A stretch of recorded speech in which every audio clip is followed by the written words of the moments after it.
Okay, so you're ready to do a read aloud in your classroom, but which book do you pick? There are so many good ones out there. Don't worry, I have some tips for you.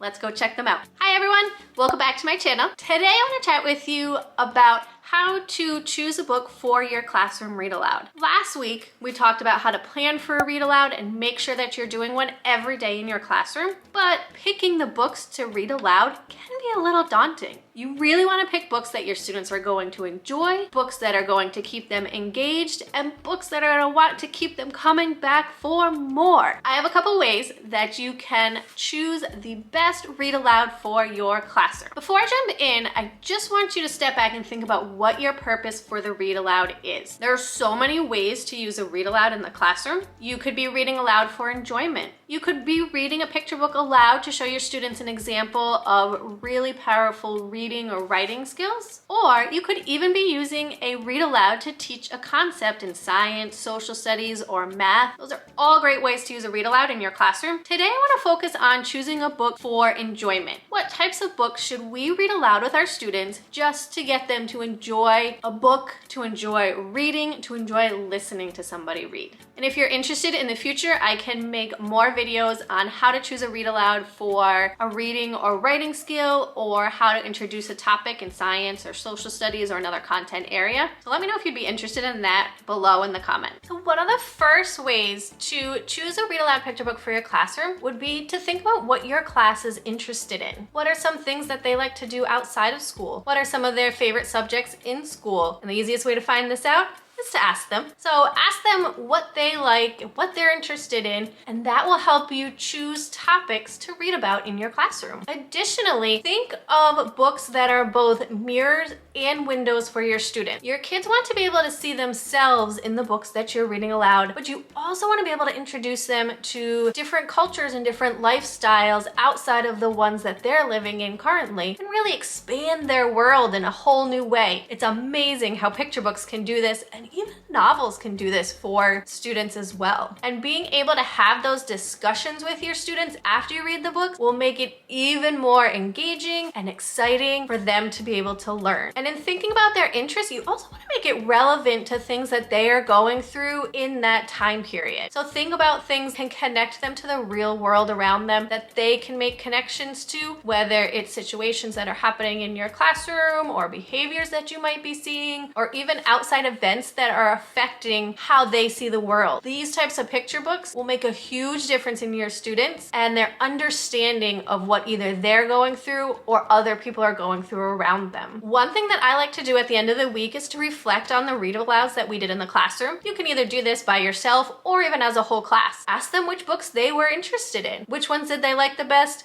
Which ones didn't really hold their interest? And even think back as you were reading aloud. Were your students engaged? Did they continue to talk about it after the read aloud was over? Or were they fidgeting in their seats and didn't really mention it after you were done? Those types of things will help you decide which books you're going to read next. The next way that I recommend coming up with picture book read alouds for your classroom is to ask for recommendations. Ask the local librarian, ask your school librarian, ask other teachers, what are you reading in your class? What are your students enjoying? Even using social media like Facebook groups or Instagram or Pinterest, those all have awesome ideas for picture book read alouds and even novel read alouds for your classroom. On my Instagram, I love to share books that are either brand new or new to me, or books that I know students have enjoyed over and over again. You can find me at The Colorful Apple. I'll leave a link in the description below so you can check out any books that you see on my feed, and maybe some of them will be great for your classroom. And another great place to get recommendations is from your students. I love to talk about books with my kids, and in turn, they shared books with me. They would bring them up and tell me,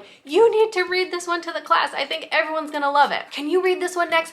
I really liked it. I think the other kids will like it too. And the more you talk about books, the more you read aloud, the more they're going to read on their own and be recommending books to you. You could even have a class vote. You could pick 3 or 4 books and have them decide which one do you think our next read aloud should be. Maybe show them the cover, read the back, and let them choose. Especially for older kids and it's a novel that's going to take a little bit longer, this is a great way to really get them engaged in the story. Let them make that choice. The next way to choose a read aloud book for your students is one of my favorites. Finding having brand new books to share with them. Whenever a brand new book comes out, it's so exciting to be the first one to read it with your students. You get to share in that excitement together. Maybe it's an author you read before, or it's part of a series and it's the next one in the series that you've been waiting for. It's really fun to build up that excitement and that enthusiasm for a brand new book. And I always like to make a huge deal about it in my classroom. And I would tell the students, I've never read this book before. And I bet you haven't either because it's brand new. It just came out a couple weeks ago. We are going to share it together. They would be so excited and we would talk about it for days and how much we really love that book and how much we loved sharing in that excitement together. So I highly recommend you checking out newly released books. If you head over to our Read Aloud Facebook group, I'll leave a link to that in the description below. Every week I'm sharing brand new books that came out that week or that month, and I try to share as many as I possibly can find because I know how exciting a brand new book is, especially to share with your students. A fourth way to think about read-alouds for your classroom is to connect it to the learning that you're doing in your classroom. What are you going to be learning in science or social studies or math next? You can bring those concepts into your read-aloud. I caution you, if you are doing a read-aloud for enjoyment, to not throw too much,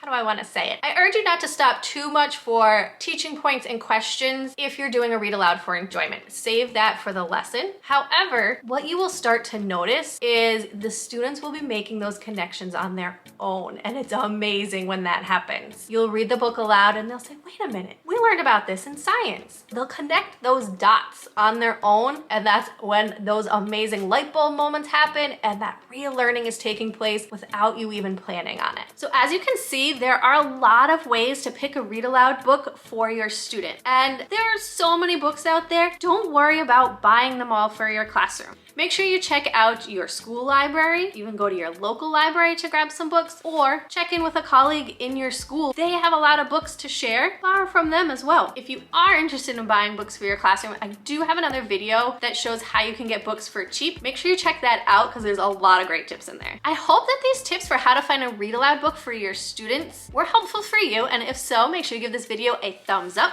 Make sure you subscribe below because I will be back next Sunday night with more read aloud tips and tricks for your classroom. Have a great week.